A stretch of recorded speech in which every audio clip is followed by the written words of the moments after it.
Shri Ram. Radhe Radhe friend, हमारे channel में आप लोगों का स्वागत है। हम आप लोग के बीच में एक सोहर गीत लेकर के आए हैं। अगर आप लोगों को अच्छा लगे तो लाइक सब्सक्राइब कमेंट में ज़रूर लिखें गीत कैसा लगा। लाइक करें, सब्सक्राइब करें, शेयर ज़्यादा से ज़्यादा करें, चैनल को आगे बढ़ाएं। सवना भादऊ आया नियारिया कोकिल के बोलाई हो। सवना भादऊ आया नियारिया कोकिल के बोलाई हो। हे ललना बोलाही कावन रामा धेरिया तो कोरवा होरी लली हे हो। ललना बोलाही कावन रामा धेरिया तो कोरवा होरी लली हे हो। ललना बोलाही कावन राम धेरिया तो कोरवा होरी लली हे हो। अरे अरे सासुरु बढ़ाई ता मैं पैया तोहरे लगाऊं हो। अरे अरे सासुरु बढ़ाई ता मैं पैया तोहरे लगाऊं हो। ससुरु मोरे नैहरे पठाओ सने सवा बाबैया जे रहुल साई हो। ससुरु मोरे नैहर पठाओ सने सवा बाबैया जे राहुल साई हो। ससुरु मोरे नैहर पठाओ सने सवा बाबैया जे राहुल साई हो।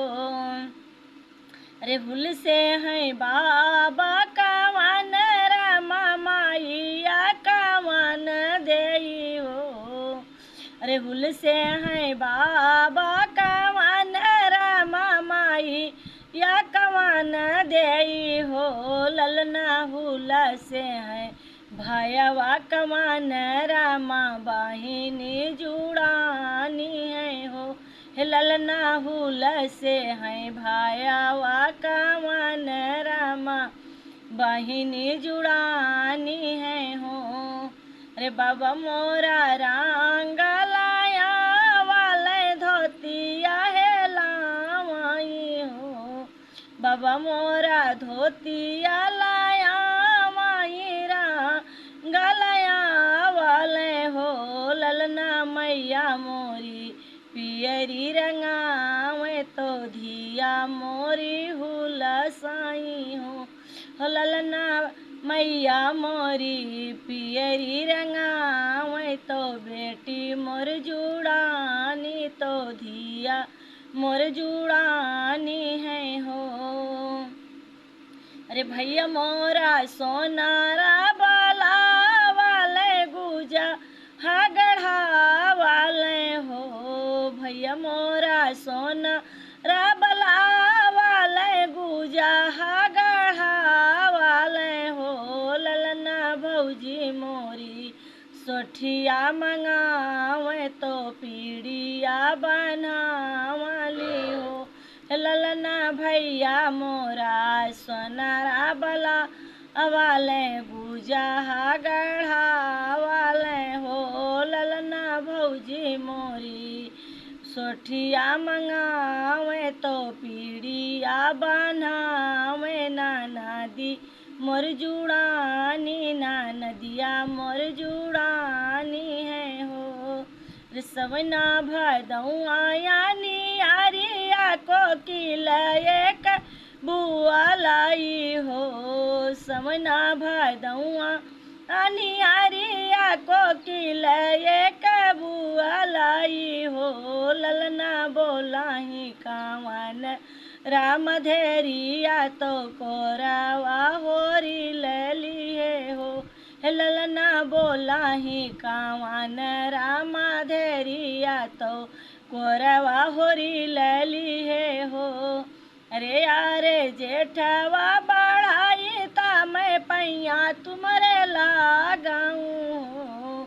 अरे यारे जेठवा बढ़ाई ता मैं पैया तोरे लगाऊं हो। जेठवा मोरे नैहर पाठावौ साने सवात बापैया जियरा हुलस इहो जेठऊ मोरे नैहर पाठावौ साने सवा बापैया जियरा हुलस इहो हुल से हैं पाकवान रामा माइया कवन देई हो ललना हुल से हैं भायावा कवन रामा भाऊजी कवन देई हो ललन हुल से हैं भायावा कवन रामा भाऊ जी कवन देई हो ललना हुलसी है बहिनी हमार तो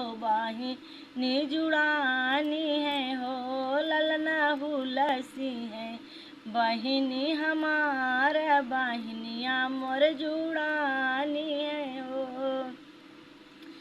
समना भदौआ यानी आरिया को किलाए कबुआ लाई हो समना भदौआ यानी आरिया को किलाए कबुआ लाई हो ललना बोला ही कावन रामा धेरिया तो कोर वाहोरी लली है हो ललना बोला ही कावन राम धेरिया तो कोरावा होरी लली है हो ललना बो लैकावन राम धेरिया तो कोरावा होरी लली है हो।